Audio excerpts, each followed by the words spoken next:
I'm Jake, And I'm Marlin.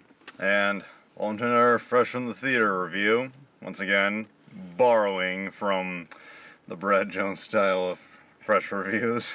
Big borrow. Yeah, and we just saw Top Gun Maverick, the long-awaited sequel to Top Gun, 36 years after the original and 3 years delayed from when it was originally supposed to be released. So, some of my quick thoughts.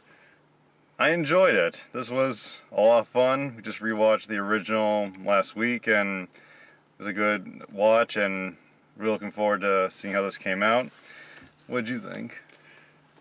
Yeah, because we had reviewed the original and then this, and I thought that this was. I liked the story even better, but of course I'm 36 years older too. So they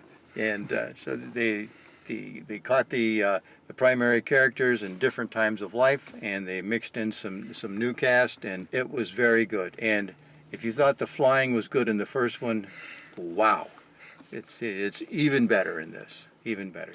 And I haven't heard any stories about this director getting fired for it, but yeah, the new Top Gun, to sum up the plot very simply, Tom Cruise is back as Maverick, and he's now the instructor of the new younger group, training them for a very deadly mission, and one of the younger pilots is the son of Goose, his partner from the original, who died, and there's a lot of themes going on here, trying to get them ready, not wanting to let the son of his ex-buddy die, and also their troubled relationship. There's a lot of history, and yeah, this movie had a lot more character development, I feel, than the original did. Yes. There was a lot more emotion into it. Like, the original did have some emotion, but it was mostly about the flying, mostly a fun picture. And when I saw the trailer for this pop up here and there, part of me was wondering, are they gonna take this too seriously compared to how the original rolled? But they took it seriously, but they also made a point to still have it be enjoyable. But there was a lot more weight, there was a lot more grip on what was going on, and you were really invested. I was really invested in where it would go, and you could tell, like, the camaraderie, the connection that he had to Rooster, that's what they call him, the son of Goose, and the other pilots. Yeah, you could definitely see the connection, and that he actually cared, and I was in it all the way through. They kept cleaning up some background stuff, kept entering it in, but it enhanced the storyline, didn't take away from it. It was done very well. I suppose we can do one spoiler, is that Val Kilmer is in this. Yes, and that was something that I was really interested in seeing, and that I really want to talk about. Val Kilmer, it was announced he was back, but they made a point to not include him in any of the trailers, and for those who don't know, Val Kilmer battled throat cancer a couple of years ago that made it pretty hard and at this point almost impossible for him to talk. And they made this a couple of years ago, so I was wondering just how much were they able to use of him. And he has done a few movies since his cancer, but for those movies they've had him be redubbed, and I was a little nervous. What are they gonna do with him here? And they do have him here, but they only use him in one scene, and they made a point to work in his condition. The character of Iceman is dying of presumably cancer. Iceman, who had become over time an admiral in the Navy, he's now dying of cancer, but he is the one who insisted that the Maverick character come back and prepare the pilots for the mission. And he's the only one. All the other brass were, Maverick is too much of a Maverick, blah, blah, blah, all of that kind of thing. Push too many buttons, but Iceman is stuck with him, which is cool. really shows that they, like the end of the original Top Gun where they started to respect each other, it shows it just grew. And the scene where they meet, at first, Ice communicates just through typing on a computer, but then when he gets himself to actually say something, it was handled very tastefully, and there was some real emotion seeing them talk to each other. Yes, it was a good piece, well done. I'm glad he was included. It helped the storyline, and all of this did not take time away from the flying. It was amazing stuff. The aerial shots in the original are fucking fantastic.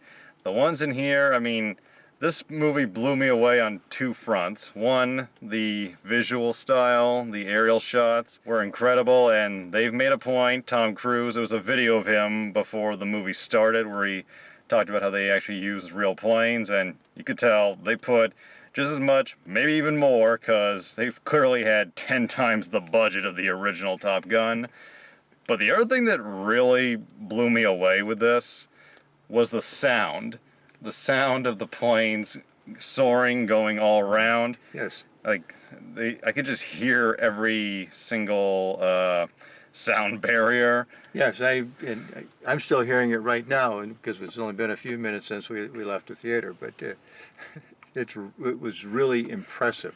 I'd be very surprised if this movie doesn't get nominated for Best Sound at the Oscars, because it was just incredible. I don't know what the criteria for that is, but I'd vote for it.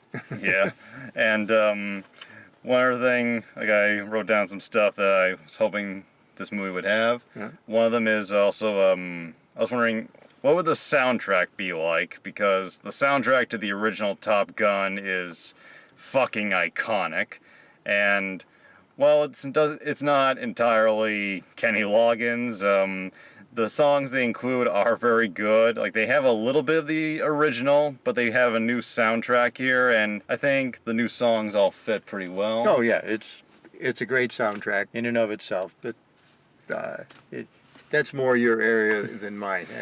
And they did include Danger Zone, and the opening was a little interesting, because the way it opened with the text, the planes taking off, it's almost identical to the original Top Gun, but in a lot of ways they even showed the down and dirty right at the deck level of how these planes fly, land. They showed how they get catapulted off of the deck, which was not, that kind of thing wasn't necessarily as included in the original, but it was very, made it even more interesting. And of course, the scoring is also extremely good. It said Harold Faltermeyer came back, who did the original. The scoring is also done by Hans Zimmer, who recently did Dune, Yeah. which was amazing. And Yeah. surprised to see this name, Lady Gaga.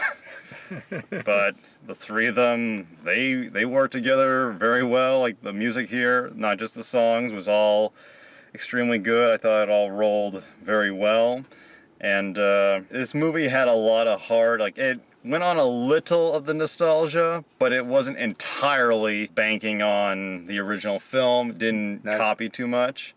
It gave it texture and interest. It didn't take away anything of these people going out doing the mission. They had a female pilot in this one. Yes. Yes. Shows how things have changed. Well, and maybe back in the day it wouldn't have been possible where there are more women flying planes these days for the military.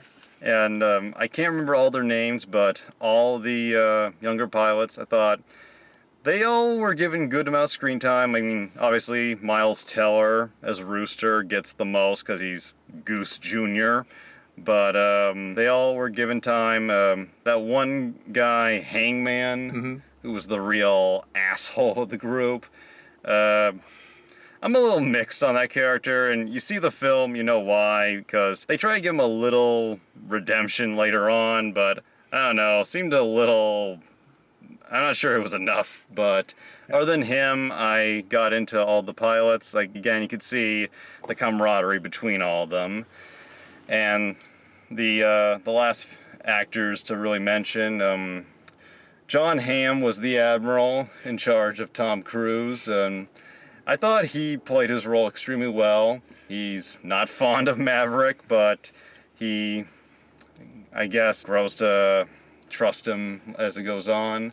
He's more by the book, but Hamm, he has the voice and I feel the authority for that role. Yeah, it was a tough role. It was easy not to like him for a lot of it, but he took the situation and at a high administrative level made the best choice, which was against his own personal choice as far as administration of this whole thing, which sounds a little, see the movie, you'll get it. It's not bad. The one character who I think, like Val Kilmer, you knew he was not going to be in this a lot. The one character I think was a little overhyped in the advertisement, or his name was Ed Harris, because yeah, it was a very good role, but it was a moment. yeah, he's, as far as the whole film was concerned, it was. It's pretty much an extended cameo, and he's not in it that much past the first 30 minutes. And Jennifer Connolly, who plays the new love interest, I honestly think she was good. Yes. She and Tom Cruise, I feel, had really good chemistry, and in a way, I think they had better chemistry than he and Kelly McGillis had in the original. I would say you're right on that. In the sense that they do have history, they do know each other, and yeah, I feel like the progression of where they end up was pretty well handled. And they did, in the scriptwriters, I guess it would be, and the directors did a pretty good job of giving her a little background, because you never saw her from the first movie, her character, but it was just became apparent this was an interest of his over the years in the past. So yeah, and it's been over 30 years, so it's believable. They could have been with each other. yeah. He and McGillis probably broke up at some point, whatever. But yeah, it worked. She went back to the farm. So. Yeah. And That's not a slam on her. the Amish farm. But yeah, I love them together, and the moments with the daughter were cute. And yeah, just every cast member I feel gave their A game. Tom Cruise, say what you will about him, but he can carry a film, and people forget he can act, and he was given some really good acting moments in this. Yes, he rose to it. He did it, and there's no two ways about it. He carried the movie, but it was also, he was supportive of the other characters too. He was not just dominating. Yeah, Every moment of every scene. He didn't hog the screen like some big stars do. And yeah, I think this movie definitely lives up to the hype. Like, this definitely falls into the Blade Runner 2049 category of good sequels made decades later list. Yeah. It ain't no Star Wars Rise of Skywalker. I have nothing to say to that. I recommend checking it out. Yes. It's not just guys shooting things out of the air, but there's a lot of that, and it's a good juggle. Good action, good heart. It's a good summer blockbuster, and see if this gets the Navy recruitment up like the original did. See you later. Later.